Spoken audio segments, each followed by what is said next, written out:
Welcome to Table Talk, where I unpack ideas and insights from Christian theology and spirituality that help you become a more thoughtful, calm, and wonderful human being.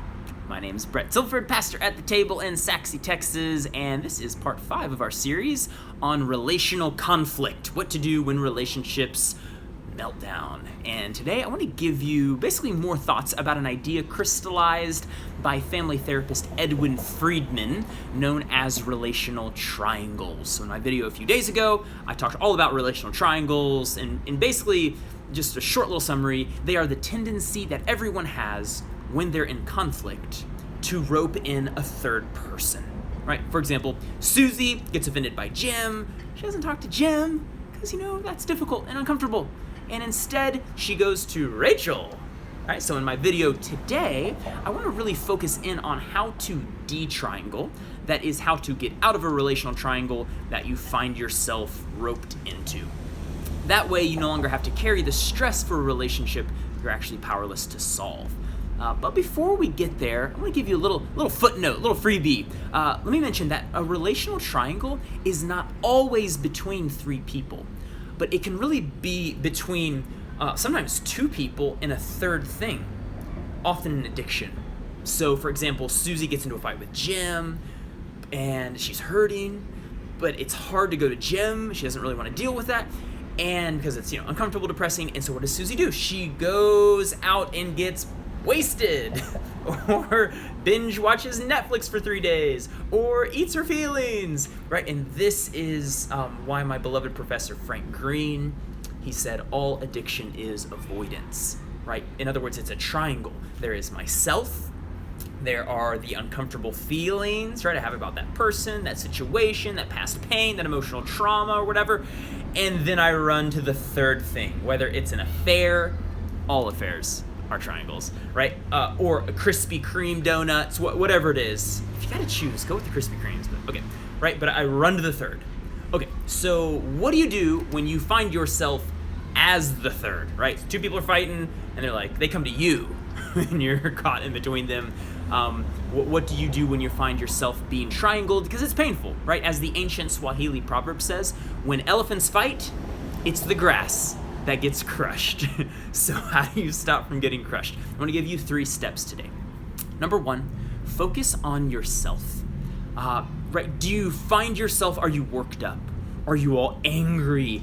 You've got to chill the heck out. Calm down. All right, this is a little counterintuitive because we want to tend to focus on others. Like, go right to them and tell them what's what and, whatever. But no, slow it down, slow that roll. If you aren't calm, you're only contributing to the anxiety in the relational system. All right, so do what you got to do.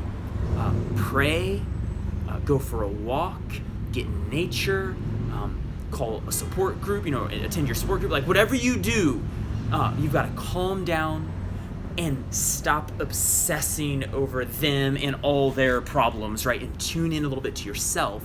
And that actually, this is the best way you can help them is by being non-anxious yourself, right? So don't freak out. You don't go to them and scream, "How dare you triangle me? Stop it." Calm down. That's first. Focus on yourself.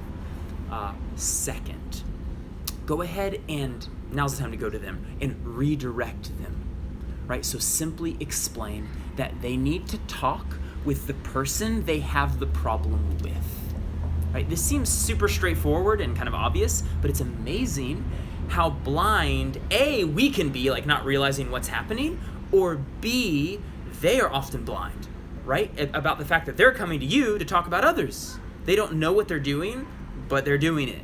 So simply explain to them what they're doing and then redirect them back to one another, right? So, hey, Susie, I think it would be great if you went and had a conversation with Jim about that, since your problem's with Jim. Edwin Friedman, he tells a story about a couple's therapy session between a husband and a wife.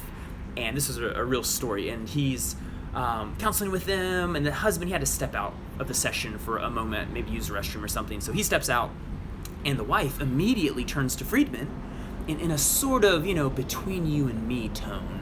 She kind of says under her breath, I think he might be gay. And he asked her why, and she gave a few reasons. And then suddenly the husband returned to the room. And Friedman turns to the husband and says, "Hey, I'm glad you're back. Your wife was just telling me that she thinks you might be gay." I mean, you can see Friedman was sort of radically untriangling in that moment, right? And by the way, they went on to have a very straightforward and productive session. Now, obviously, that's a unique situation, but it does show that if need be, I mean, you can be pretty bold in your de-triangling. However, I'd suggest as a more general, maybe a better rule of thumb, instead of that kind of radical de-triangling, try something I call the 48-hour rule, which is basically when someone comes to you with a problem that actually has to do with someone else, right? So they're complaining to you about so-and-so, explain to them that they have 48 hours to tell them, or else you'll go ahead and let that person know. Again, that's a pretty easy way to de-triangle while still giving them the opportunity to be the courageous one. But you will have to have wisdom, discernment to know, when that would make sense. In other words, like when it's a really big deal, use the 48-hour rule. When it's not such a big deal, you might give them more time, or you might not insist at all, right? It's sort of like, that's your issue, go to them, and it's enough that you just redirected them. It's not your responsibility to follow up. But again, when you really care about these two people, it's probably a good idea, like the 48-hour rule. Like, hey, Jim, Susie, I care about you both, so Susie, you gotta talk to Jim, or else I'm going to. You got 48 hours. The clock is ticking. Right? That's intense, but again, insist they have the conversation when you really care about them. All right, number 3, be present, but not triangled. Now this is, nuanced a little bit, but basically if you want to help bring change, right? If you don't care, and I don't say that in a bad way, like you don't care about them, but maybe it's just relationships you're not high on the priority list. It's not your responsibility, but if you really do care about these people, then here's what you do. If you want to bring change, you've got to maintain a well-defined, present, but non-triangled relationship with the two people. In other words, you're there for them, right? You love them.